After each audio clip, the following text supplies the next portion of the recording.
Nous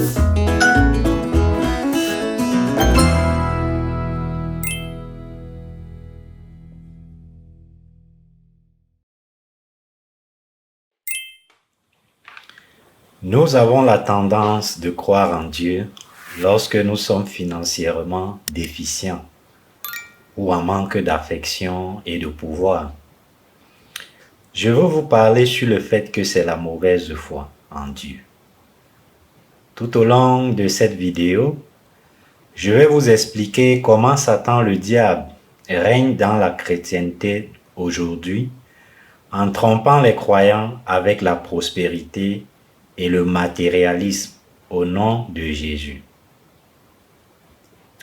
Avant que je n'aie la vraie foi en Dieu, c'est-à-dire avant que je ne naisse vraiment de nouveau, je croyais que croire en Dieu signifiait fréquenter une église et être prospère financièrement et matériellement.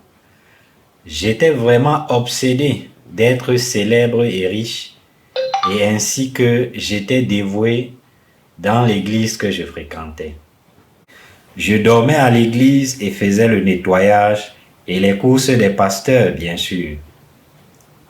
Je pensais que Dieu bénissait ceux qui fréquentent une église et croient en Jésus d'une façon ou d'une autre. Quand je lisais la Bible, j'étais principalement attiré par les versets qui promeuvent la richesse et la popularité, comme dans 3 Jean 1-2, qui dit « Bien-aimé, je souhaite que tu prospères à tous égards et sois en bonne santé, comme prospère l'état de ton âme. » J'étais vraiment inconscient de la vérité sur la vraie foi en Dieu. Même si je lisais les versets dans la Bible qui parlaient de mes péchés, j'avais juste à faire des prières de repentance et m'efforcer à vivre selon la loi pour me libérer des exigences de ces versets. J'étais vraiment inconscient que j'allais finir en enfer après avoir mené une vie religieuse au nom de Jésus. C'est donc en lisant un livre que j'ai découvert la vraie foi en Dieu. Ce livre est intitulé « Êtes-vous vraiment né de nouveau d'eau et d'esprit ?» Je vous le présente. C'est ce livre que vous voyez là, sur votre écran. Vous voyez ce livre. Il a été écrit par le révérend Paul Séon.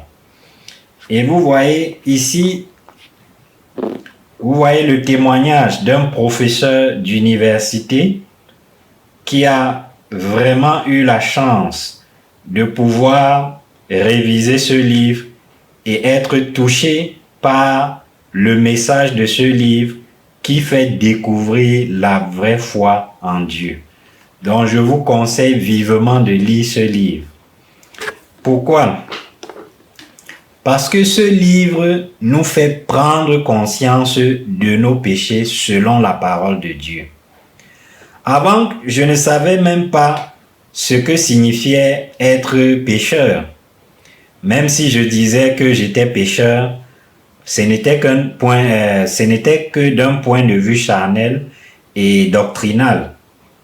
Mais c'est par ce livre que j'ai compris ce que la Bible me dit concernant tous mes péchés et ma nature pécheresse fondamentale. C'est alors que j'ai découvert la vraie signification de croire en Dieu. J'ai découvert que croire en Dieu signifie être lavé de ses péchés. C'est-à-dire, nous devons prendre conscience de nos péchés à partir de la parole de Dieu et être sauvés par Jésus-Christ qui est venu dans ce monde en chair humaine, a porté tous nos péchés dans son corps en se faisant baptiser par Jean le Baptiste au Jourdain et en étant mort sur la croix et a ressuscité le 3e jour. Ça, c'est la vraie foi en Dieu qui nous est expliquée dans ce livre et qui nous permet réellement d'avoir la vraie foi qui nous permet d'hériter le royaume des cieux. Savez-vous que le nom Jésus signifie celui qui nous sauve du péché, alors je vous invite à recevoir la même bénédiction spirituelle que moi en lisant ce livre. Bien-aimés, que Dieu vous bénisse abondamment. Moi, c'est Cédric Patrick.